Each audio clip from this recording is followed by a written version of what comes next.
Oh, welcome to Weather and Ag in Focus and Weather. It is out there. A lot going on out in the region with snow that's been following and including a blizzard warning, and that is in effect for the north, but not really the north end of the valley, but the north central part of North Dakota. So if you think about the Devil's Lake region, Harvey, Botno, out to Rugby, and even to Minot, that's pretty heavy snowfall. Now, I had a last check of the road conditions earlier this morning. I don't think anything there has changed very much in the fact that that Devil's Lake region really is looking at no travel advice. So if you are heading westward, even once you get north of Bismarck, you're not going to get to Minot today very easily or to Devil's Lake. Might recommend that you just not worry about it. Most of the roads in North Dakota are covered with ice, particularly I-29 running from Canada to the South Dakota line. Winter weather advisories are in effect for the valley with a blizzard warning, as I mentioned, to north central North Dakota, and they may be changing throughout the day. So we're going to want to keep an eye on that. There's scattered snow showers and snow bands that are going to remain for the afternoon. They're going to mix with the strong winds. Most of you have already realized it is a bad hair day out there. Hang on to your hats, literally. And so with that wind, we've got areas of blowing snow, reduced visibility, and the roads are very slippery. Travel is difficult when you're getting pushed around. Many semis in the ditch, jackknife, just problems happening all over. We're looking at a 1 to 2 inch snowfall today, favoring within and then east of the valley, moving upwards into localized areas with about 3 to 4 inches due to some snow bands. So there's a lot going on weather-wise. Thank you to meteorologist Justin Storm, and that's his Facebook page. He was kind enough to send me some forecast information that we could use today. And again, if you're looking for Justin, that would be on his Facebook page, Meteorologist Justin Storm. Thanks for that. If you are on the road and if you are in those situations where you've probably arrived somewhere and it's safe and you want to send me a road report, I'd love to have it. You can call me at 701-293-9000. That's the that is the Red Wing shoe line for hot news tips such as the weather reports and road conditions that are out there. And then you can also email me ag@flagfamily.com today. So if you're out, I'm curious what you're seeing for snow totals. I'd venture a guess where I'm at in northern Cass County, probably a couple inches. I'm not sure if we've gotten a whole lot more than that, but certainly with the wind going to blow it around, that's going to change things. What's our long-term forecast? Well, we'll keep an eye on that and want to share that with you as well as we start to see that develop. But we're not going to warm up for quite some time. Looks like our weather conditions are going to continue to stay toned down, if you will, as we move into Thanksgiving holidays. Let's face it, it is Thanksgiving. It is nearing the end of November. Getting this weather is not a surprise. Sometimes we've played football in shirt sleeves on the front lawn during Thanksgiving. And sometimes we've all had to go places such as grandma's house wearing a snowsuit and hoping that you don't slide in the ditch on the way there. So let's just try to be careful on those days out there. But again, if you want to give me a call and share what you've seen for road conditions as well as snowfall totals, you can do that. 701-293-9000. That is the Red Wing shoe line. Now, news headlines. With this high wind, it reminds me of what we saw back in early October with the wildfires in western North Dakota. Now, first of all, this wind is not as severe as what we had then, but it's getting close. Now, with those wildfires, we know that a number of shelter belts and trees were lost in the fires. Things were dry out there. Many trees had lost their leaves because of the fact that it is fall and we were just moving our way into that season. Well, the North Dakota Forest Service is working with funds from the Outdoor Legacy Fund, or excuse me, Outdoor Heritage Fund from North Dakota. And they're bringing out a program that can be used to support landowners in rebuilding those essential conservation infrastructures. Field and homestead tree belts were lost, as I mentioned. If you have an interest and you know folks out to the western part of North Dakota who want to begin rebuilding some of those shelter belts, you can send me an email, ag@flagfamily.com, and I'll make sure to share this link with you. Why are shelter belts such a big deal? Well, they do a number of things.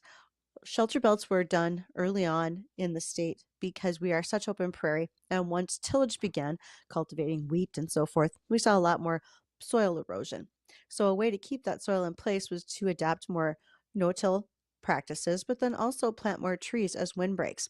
But those trees, if you think about it, are often 80, 90, and more years old. So when I have folks ask, why are we tearing out shelter belts? A lot of that has to do with the fact that they've just aged out. They have hit their lifespan. Now, that doesn't mean farmers aren't replacing them with new shelter belts, but they likely aren't going in the same spots. Farm equipment's gotten wider, areas and contours of the land have changed, and so we need to move those trees into different areas, and they are being replanted. And this is one way that we can see it being done. Again, if you lost any of your trees in the wildfires, maybe this is an opportunity for you to start looking at how can we replace them. And shelter belts not only keep the soil in place, but they're great when you're a livestock producer. Even with thick winter coats, cattle begin to experience cold stress when temperatures drop below 18 degrees Fahrenheit. And windbreaks can be a very useful tool to combat those negative wind effects while helping your animals' well being.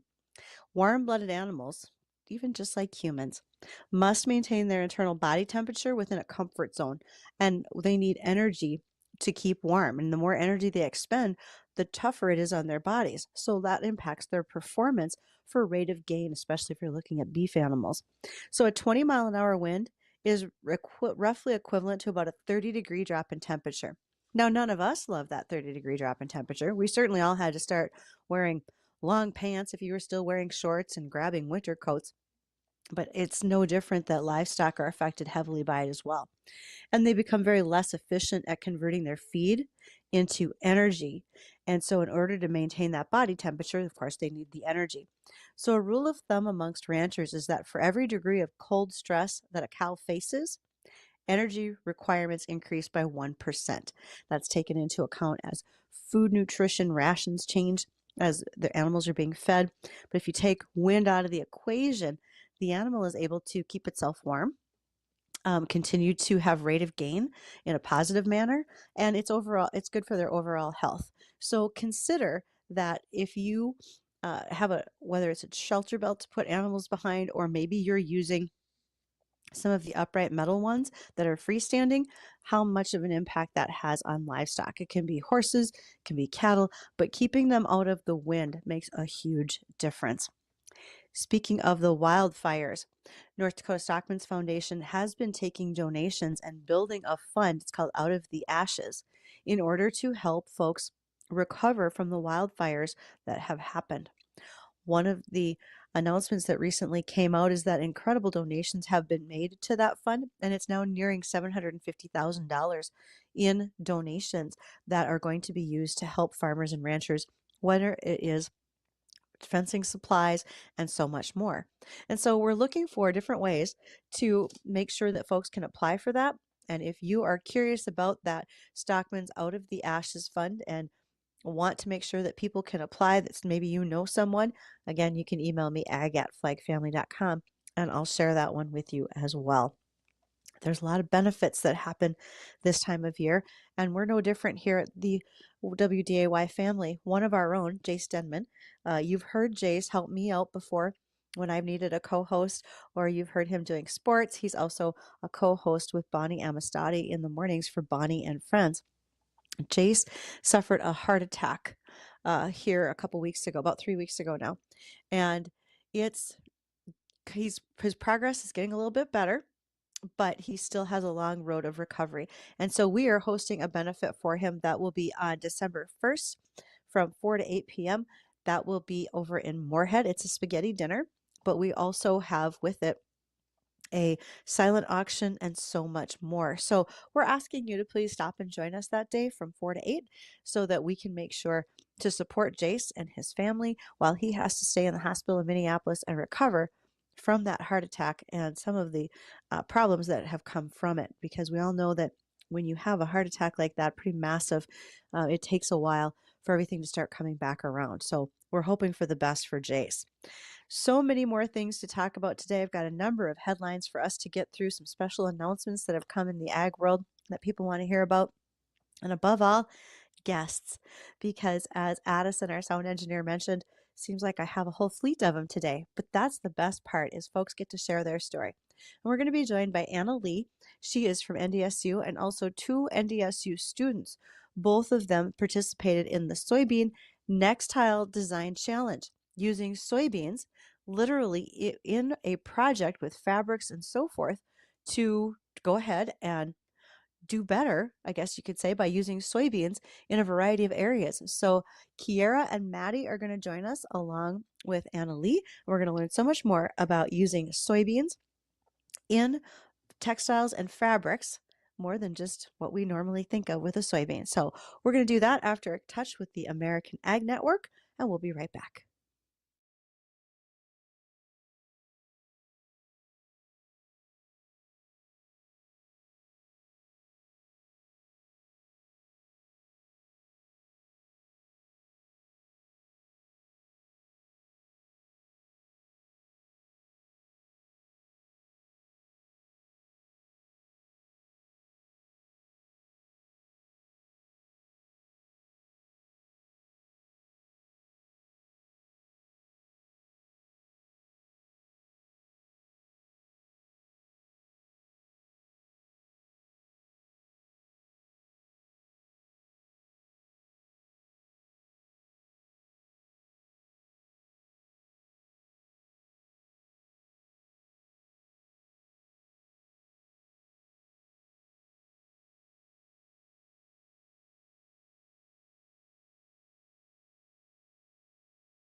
Welcome back to Weather and Ag in Focus. Thanks for joining us today.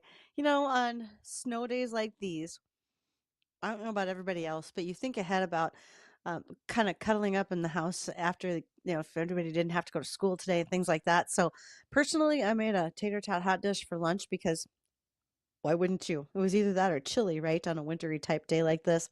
But then additionally, maybe later on today, you want, after you've had to maybe push some snow off the driveway or anything like that, maybe you want to settle in with some North Dakota sweet crude as an after dinner enjoyment. And North Dakota sweet crude has a great story, being a product that's right here from our state, and people enjoy having just a sip of that, maybe mixing it with some other items in order to make it even better drinks. Coming up tomorrow, the 21st. Yep, tomorrow's the 21st. They'll be tasting at the Bottle Barn Liquors on Bluestem Drive in West Fargo. And then on Friday, the 22nd, Simmy's on Main Avenue in Fargo has taste testing for you of North Dakota sweet crude. Maybe you're not sure what to do with it. Well, you could make the white German. That's a shot of North Dakota sweet crude, a shot of tequila, and a half a shot of heavy cream. And so you could add more cream, but that's just the dairy farmer's daughter and me talking. And if you're looking for other ways to use your North Dakota sweet crude, check them out at crudespirits.com so that they can give you more recipe ideas. Guests today are here. As Addison said, I have a whole flock, and I'm so excited to have folks like this join us. So, a college friend of mine sent me a news item one day that the Soybean Association nationally was offering what they call a next style design challenge with soybeans. And I didn't know what any of that meant. So I found Anna Lee. She's from North Dakota State University. And I asked Anna if she would join us. And not only did she say yes, but she said, I have students who participated. So, Anna, I'm going to ask you to kick things off and say, what did you know about this challenge? How did this come to your attention as an instructor at North Dakota State University?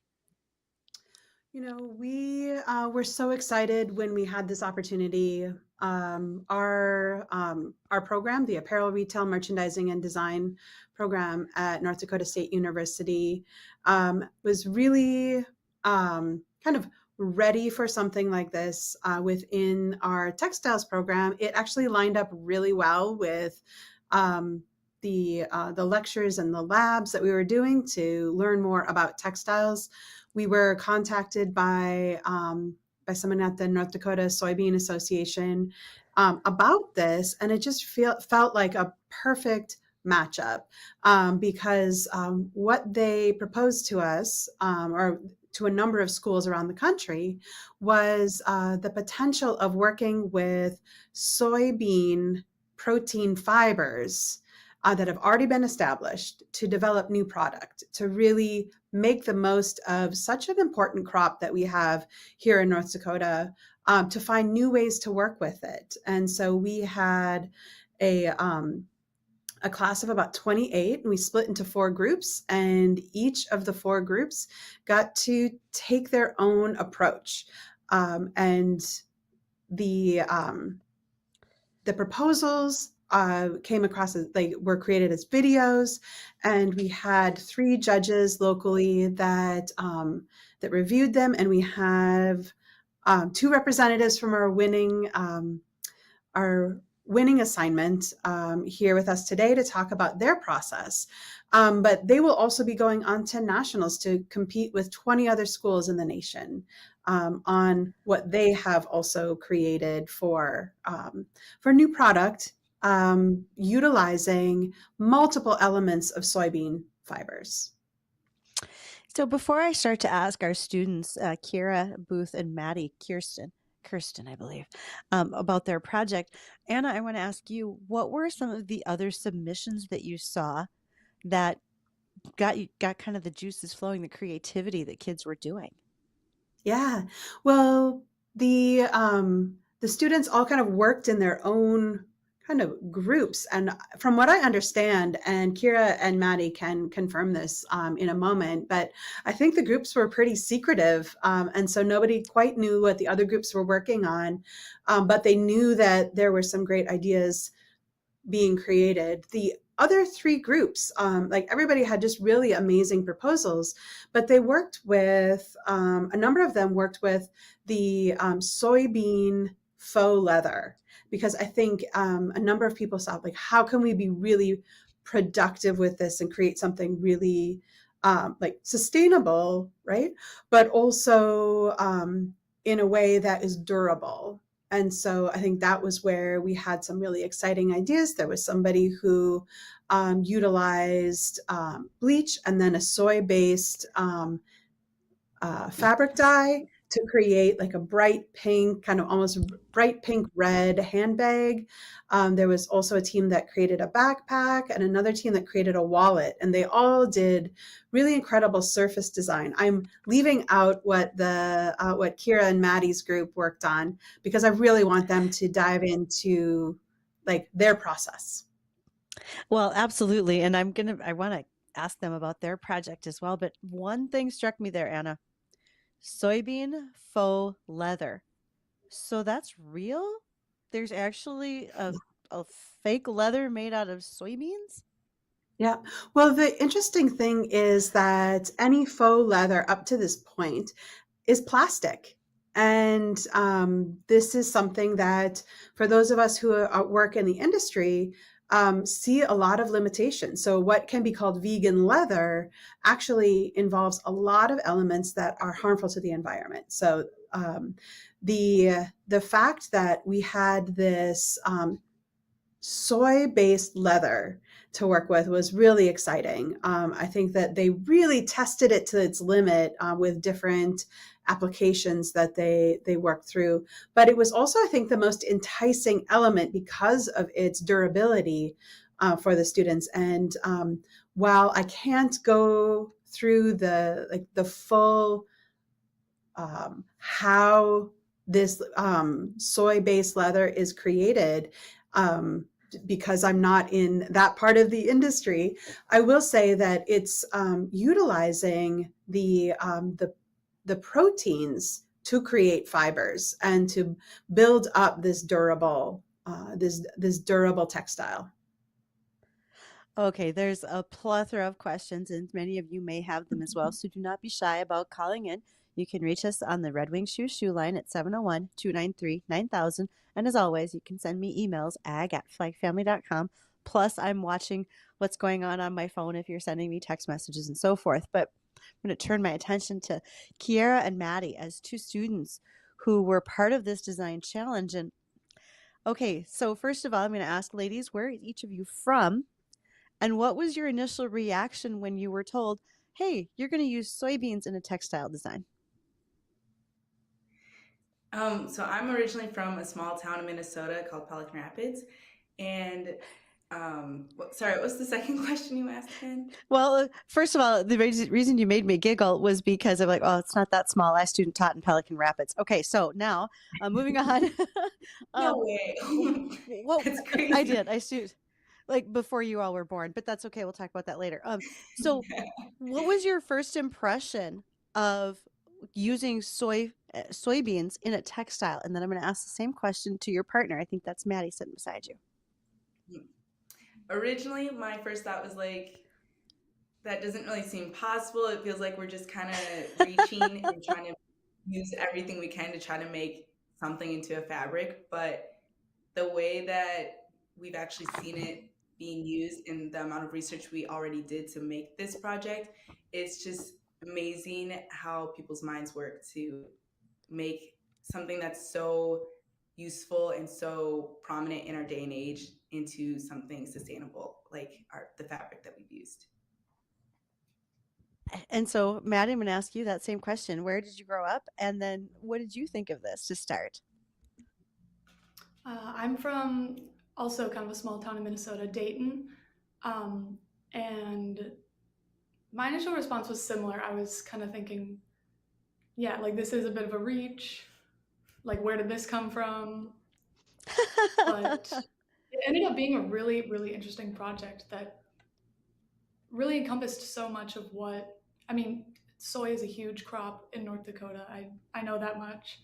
Um, and so being able to utilize that in a way that connects it back to sort of our major in like fashion and design and retail was a really, really interesting way to see all those things come together. Did both of you feel that you suddenly have a greater awareness of soybeans when you're driving down the highway? A little bit, yeah. Definitely, yeah. Okay, we're going to stop here for just a moment because we've got bottom of the hour news, but when we come back, I want to ask you things about exactly what your project was. And I got to see the video, the promotion video of it, which I thought was just spectacular. But we're going to talk about that in just a little bit. So don't go anywhere, folks. We're going to hit the news and come back to talk with our students from NDSU about the Soy Nextile Design Challenge.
Welcome back to Weather and Ag in Focus.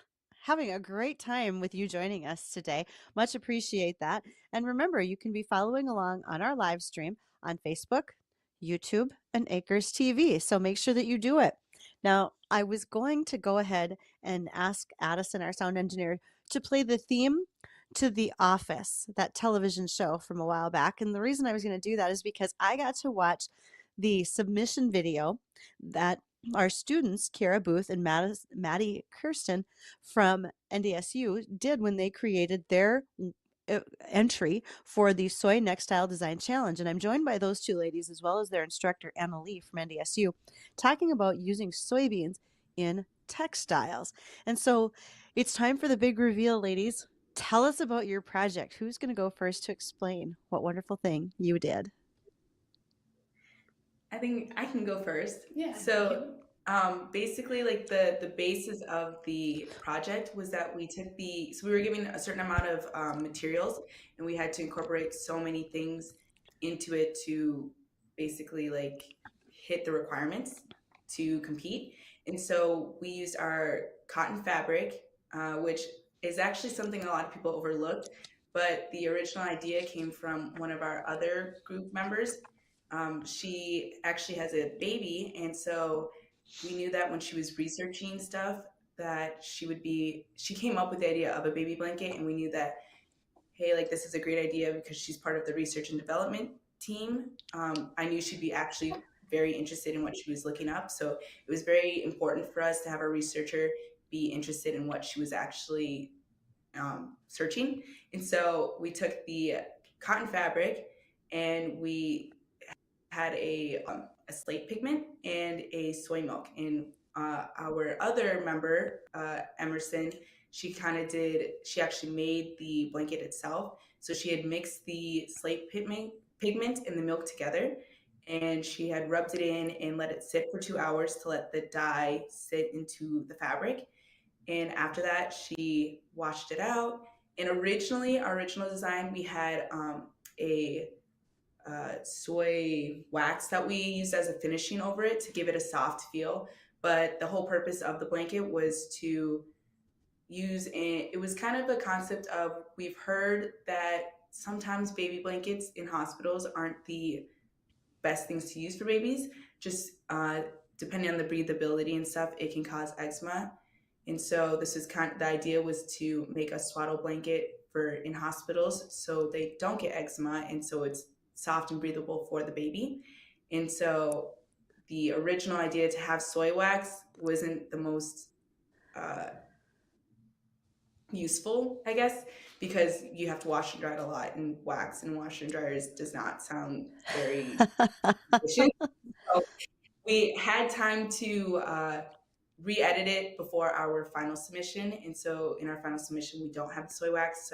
But the blanket essentially had cotton fabric, soy milk, slate earth pigment, and then a soy luster thread to make the design, which is Wow. what Okay. Maddie was the expert in. She was the expert in the design that we came up with. Okay, so I want you to talk about the design, if you would please, Maddie, but also I want to ask, when you say soy wax, the first thing that comes to mind for me are soy wax-based candles. Would it be the Yes, same? Okay, the same. gotcha. Yep, exactly that. Yes. You're right, my dryer wouldn't love that either. Okay, so Maddie, let's talk about the design and you being the expert for that portion. When you took over, what was your next steps? Yeah, so I didn't know exactly where to start, but I took a lot of inspiration from a class I'm actually doing right now where we're learning how to use Adobe. So I used Adobe Illustrator to kind of put together our blanket design, and I made 3 prototypes. The first one, which is the one we ended up using and like creating, it was an embroidered soy fabric blanket, which Kira mentioned, and it has like a green like plant floral embroidery. We thought it would be a great novelty item, maybe to be sold at boutiques or more like commercial spaces. And then we also designed 2 gingham sort of style blankets for hospital use. That would be cheaper to produce. They would be color coded in blue and pink to be able to tell babies apart, and really be able to cover those bases that some baby blankets in hospitals aren't able to do. And I like what you said about sometimes eczema is a problem for newborns. And this was a design that you brought forward covering that hurdle of prevention of eczema because it sounded like the soy was actually a big factor in that, correct? Of just the prevention? Yes, because it's a natural fiber. Synthetic fibers are generally the cause of eczema. Although hospitals don't use synthetic fibers, they use cotton fabrics because it's such a versatile fabric and it's a well rounded fabric to use and it's very straightforward. But we did find some other benefits that would be useful, like it has a UV resistant, which is pretty impressive. Ah. Like I would want that around my baby if Yeah. and it's definitely something to use outside the hospital too then and you don't keep your baby inside 24/7. I don't have a baby so I can't say that for sure, but like I find that was a really great benefit to have in your blanket. That makes great sense. And so I'm going to switch back to Anna Lee, who's your instructor there at NDSU. And so with this challenge, Anna, the question I have for you is when is the national competition that your students are going to be representing their design? When is it? Where is it? What's sort of the top package that will be awarded to the students who win out of this competition? Well, I'm like scrambling to get all the details over here. Oh, that's okay. It's That's actually okay. it will continue to be online, so it's not we're not Oh, necessarily traveling. What's been really okay. effective about this is that the submissions have all happened online.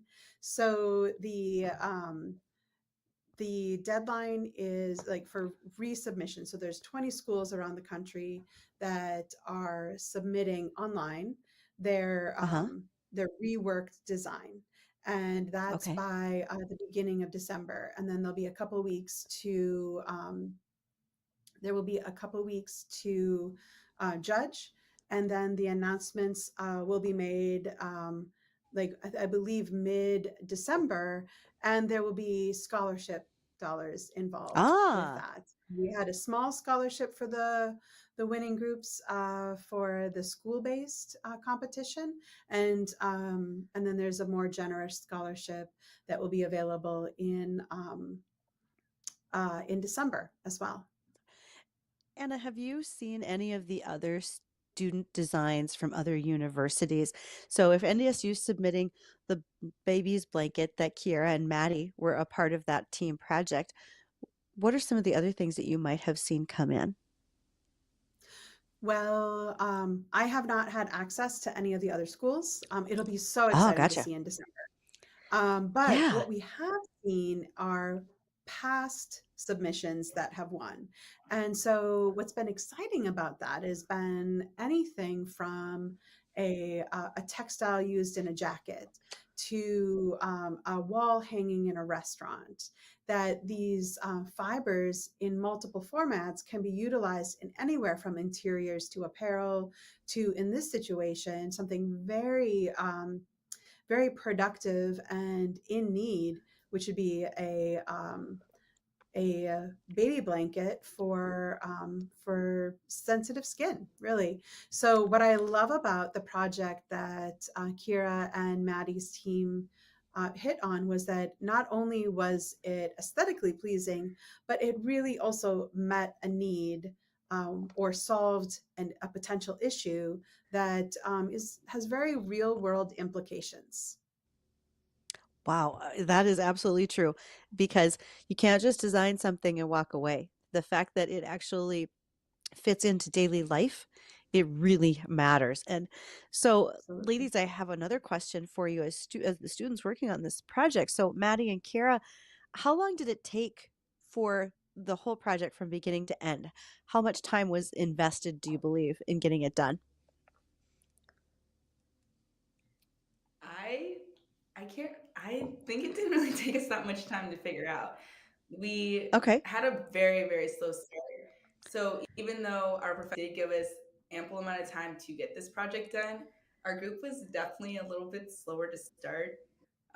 But once we got the ball rolling, it was kind of just like, okay, like do your delegated responsibilities. And from there, if you need help, like someone else could step in and help.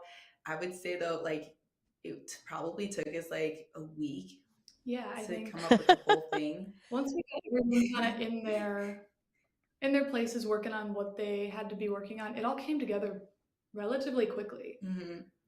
It definitely was Well, like, it was hard to work with such a big group. We had 7 people in our group, so it was very hard to get everybody together all at once. I'll be honest. Sometimes you just got to work best under pressure. Sounds like you're that group. So you got it there. That worked out wonderfully. Now, because Definitely. there are association meetings for North Dakota soybean growers and the Soybean Council that come up through the winter months. Have you been asked, or what would your reaction be if you were asked to present your design to a group of farmers who raise soybeans? And how would you describe it to them?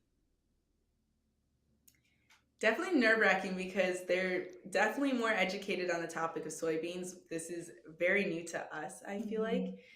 Um, if that were the case, it definitely would be exciting and like I, especially because it's not something that they probably have seen. It's not something you would think to use soybeans for, but it might.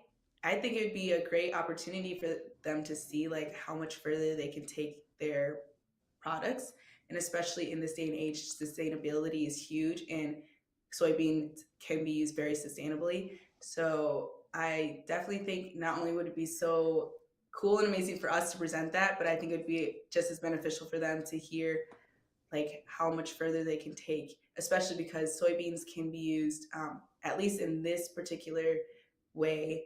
And another project that we've seen that we use some of our examples from, um, it's it's like the waste product of the soybean, so they're getting full use out of the soybean.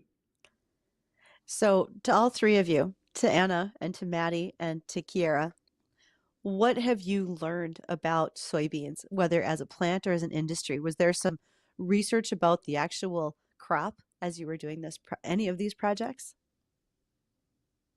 There was definitely like deep research. I would say most of my research was basically based on the fabric itself. I didn't really dig too deep into the soybean, but I did learn that like in, I would say just like the soybean itself, like we don't have that much use for it in fabric, but it's the waste that comes from the soybean that we have a lot of use from it. Only Excellent. thing you might add. Any Maddie, any Yeah, I other think things there? there's a lot of like different implications like after doing this project that I think, because I never really considered soybeans very deeply before this project, but I think because it is such a huge crop in North Dakota, and there are, now that I know, so many potential uses for it. I think it would be really interesting to go even deeper and learn more about how that could find its way into fashion and apparel and design. Anna, as their instructor for all of this, do you have any comments that you'd like to add? Certainly. We started the project with Shireen Alamati coming to present to our class. And at that point, I think it really opened up a lot of eyes. She's the outreach director for the North Dakota Soybean Council. And it really helped us see North Dakota in a new way, I think, soybeans in a new way. And she really spoke to the potentials. And then I think as the students dove in, even if it, like these two had mentioned, like at first was like, okay, wait, what now? It really turned into an element of like great potential. And so I think that there is so much opportunity for future development and collaborations. Certainly, if we do the Nextile Challenge again next year, we'll be ready in with so much more understanding of it. I know that this is the second year it has happened. Although the first year that NDSU has been involved. And I just feel like if we continue to grow upon this, it'll be really exciting to see what innovations are possible. Well, ladies, we've got a caller, and Tom would like to ask a question of you. And I only have a couple minutes left with you, but Tom, what's your question for the Nextile Design Challenge? Yeah, this is extremely interesting. I really apologize if this has been asked already. How about the people that are allergic to soy? Is the product made so it's non-allergenic? No Hypoallergenic allergy. for that. That's it. Yeah. Yep. Ladies, any comments on that? If you are if you have a soy allergy, will it affect you? Anna, it looks like you've got an answer.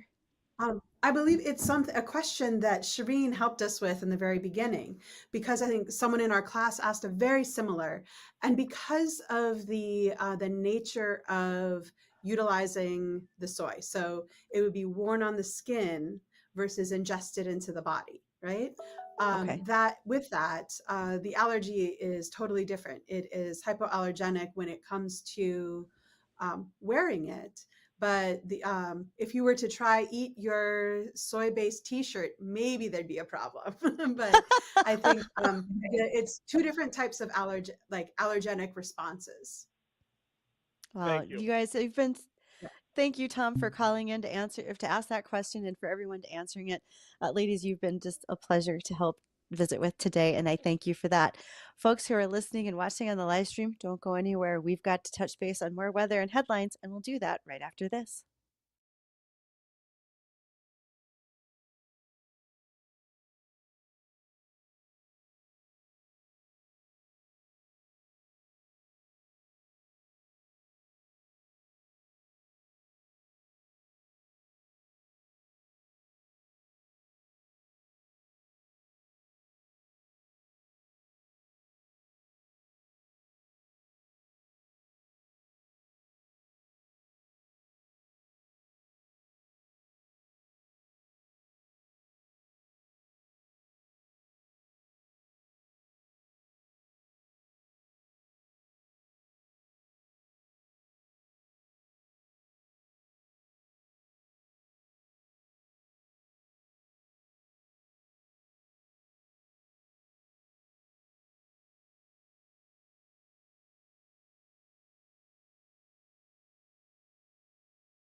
Well, welcome back to Weather and Ag in Focus, and thanks for joining me this afternoon. Because I say me, Dean Wysocki, no idea where he's at.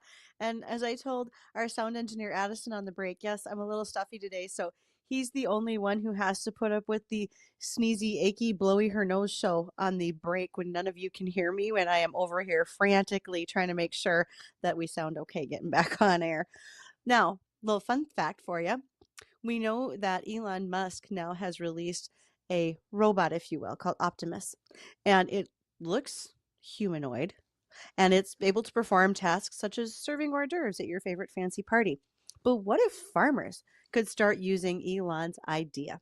Can you imagine if you're a farmer and you want someone to go to the top of the bin to close the covers, top of the grain bin, maybe up the silo, climb all the ladders, and you don't have to? Well, if AI is so good, let's train it to do that. Also, maybe you can teach it how to mix up milk bottles and feed bottle calves, load pigs, unload pigs. There could be other tasks that you just simply don't want to do, but maybe your new Optimus could do it for you. It kind of reminds me of Rosie on the Jetsons as the maid who could do anything. Maybe this new Optimus could do those things for us. Potentially, that could reduce human injuries, human error, if we teach it right, and lead to better things. Not really sure what that will look like, but if it's possible, wouldn't it be fun? And at price between about $35,000 to $40,000, when you're running short of labor, maybe that's a cheaper investment. I don't know what parts availability is, and I certainly don't know what the right to repair would be on it, but it's something to consider. And I hope that thought made you laugh. Now, if you are a student or you have a student in your house who is interested in coming on air, maybe they have a future career in radio, well, check out the Weather and Ag in Focus Assistant Ag Director. I need a new student every month who could join on air to do exactly what we do here. Talk about ag headlines as we just did, interview guests, and so much more. Would love to have a student. It would not be a full day commitment. I'd need you for a couple hours, and I'd certainly work around days off of school, or if we have bad roads and weather and you can't get here, well, cripes, I can't get there either. So we would figure that out. But I'd love to have some students applying. If you have an interest, you can again email me ag@flagfamily, and I will happily send you the application so we can get that ball literally rolling. So much more to come. We're only halfway through the week for Weather and Ag in Focus. Tomorrow, we're going to visit with Gina and Alex Kerr Auction out of Missouri.